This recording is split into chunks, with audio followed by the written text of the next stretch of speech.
शरद पवारांच्या राष्ट्रवादीच्या 8 खासदारांनी दिल्लीत पंतप्रधान नरेंद्र मोदी यांची भेट घेतली। जवळपास 15 मिनिटे चाललेल्या बैठकीत या खासदारांनी त्यांच्या मागण्या समोर ठेवल्या, ज्यात एक मागणी होती ती म्हणजे संतांची आणि विचारवंतांची परंपरा लाभलेल्या महाराष्ट्रातल्या थोर समाजसुधारक महात्मा ज्योतिराव फुले, क्रांतिज्योती सावित्रीबाई फुले, लोकशाहीर अण्णाभाऊ साठे आणि राष्ट्रसंत तुकडोजी महाराजांना मरणोत्तर भारतरत्न पुरस्कार प्रदान करण्यात यावा। पण खरंच महात्मा फुलेंना आणि अण्णाभाऊ साठेंना भारतरत्न मिळेल का?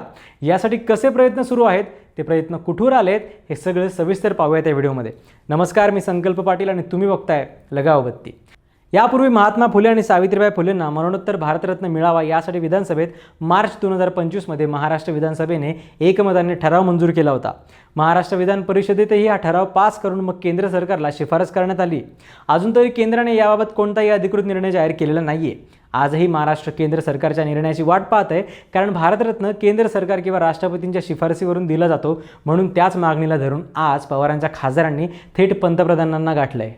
फुलेंशिवाय अण्णाभाऊ साठेंना सुद्धा मरणोत्तर भारतरत्न देण्याची मागणी संसद, विधिमंडळ आणि विविध सामाजिक सांस्कृतिक व्यासपीठांवरून विविध संघटना, साहित्य संमेलनं, राजकीय नेते, मातंग समाजाचे प्रतिनिधी आणि स्थानिक संघटनांच्या वतीने अनेक वर्षांपासून वारंवार केली जाते।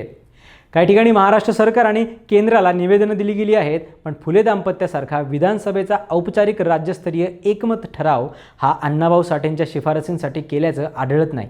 आता बोलूया तुकडोजी महाराजांबद्दल। त्यांना भारतरत्न मिळण्याबाबतच्या प्रयत्नांची सुरुवात झाली 2003 पासून। या मागणीसाठी अनेकांनी सातत्याने अनेक वर्षे पाठपुरावा केला। अनेक संस्था, संघटना, ग्रामसभा, श्री गुरुदेव सेवा मंडळं, अनेक आमदार व खासदारांची पत्रसुद्धा केंद्र सरकारकडे गेलेली आहेत।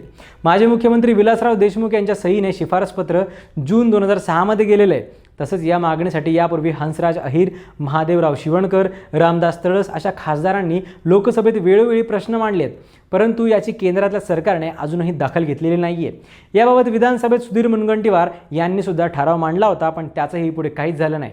म्हणूनच आता पुन्हा राष्ट्रसंत तुकडोजी महाराज यांना भारत सरकारने त्वरित भारतरत्न बहाल करण्याच्या मागणीला वेग आलाय।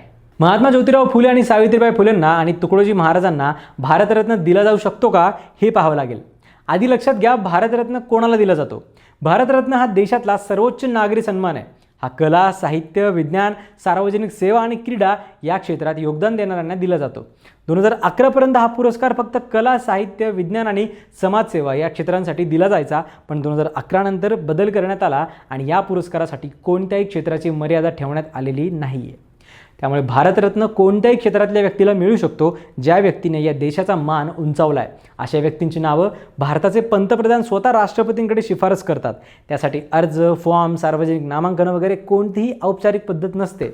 पंतप्रधान कोणत्याही व्यक्तीचं नाव थेट सुचवू शकतात किंवा कधीकधी मंत्रिमंडळ सदस्य, राज्यपाल, मुख्यमंत्री, खासदार किंवा इतर मान्यवर पंतप्रधानांना सूचना देऊ शकतात, पण अंतिम निर्णय फक्त पंतप्रधानांचाच असतो।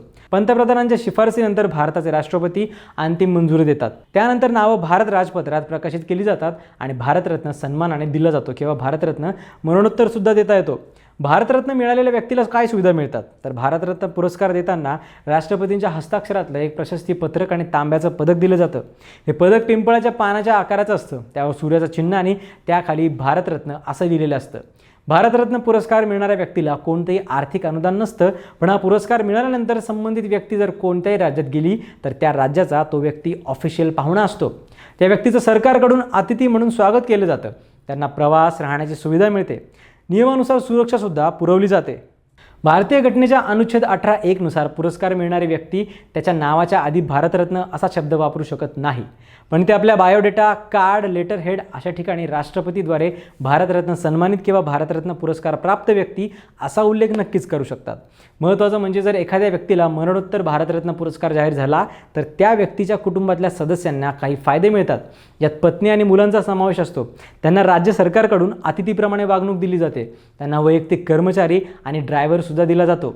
आता आपण बोलतोय की महात्मा फुले आणि अण्णाभाऊ साठेंना मरणोत्तर भारतरत्न मिळाला, तर या सर्व सुविधांचा इथे संबंध येत नाही, कारण या तिन्ही व्यक्तींना जाऊन आज अनेक दशकं झाली आहेत। एका वर्षात जास्तीत जास्त 3 भारतरत्न पुरस्कार दिले जातात। लवकरच स्वातंत्र्य दिन येतोय, त्यामुळे महाराष्ट्रातल्या जनतेची इच्छा स्पष्ट आहे की या महान विभूतींना भारतरत्न मिळावा। बाकी याबाबतचा अंतिम निर्णय केंद्र सरकारच्या दरबारात आहे। तुम्हाला काय वाटतं? कमेंट्समध्ये नक्की सांगा आणि व्हिडिओ आवडला असेल तर लाईक, शेअर आणि सबस्क्राईब नक्की करा। लगाव बत्ती।